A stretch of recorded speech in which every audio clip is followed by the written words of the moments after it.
ফোনপেতে একটা আপডেট দিয়েছে, মানে একটা নতুন অপশান দিয়েছে অটোপে।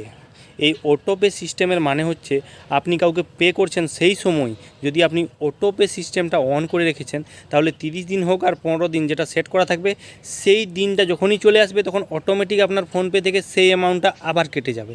মানে কোনো ক্ষেত্রে আপনি সেটা যদি অন করে রাখেন তাহলে সেই অ্যামাউন্টটা আবার নেক্সট টাইম সেই দিন পূর্ণ হলেই কেটে যাবে।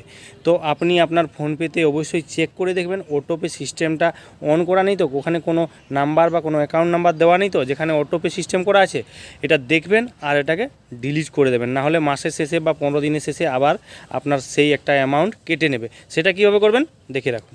ফোনপেটা ওপেন করুন আর উপরে বাঁ দিকে লোগোটাতে ক্লিক করুন। তারপরে একটু নিচের দিকে আসুন, এখানে দেখুন অটোপে লেখাটা আছে, এই অটোপে লেখাতে ক্লিক করুন। তারপরে এখানে দেখতে পাবেন অটোমেটিক যদি আপনার কোনো টাকা কাটে সেটা দেখতে পাবেন, এখান থেকেই বন্ধ করতে পারবেন এবং ডিলিটও করতে পারবেন। ভিডিওটাকে শেয়ার করবেন, যারা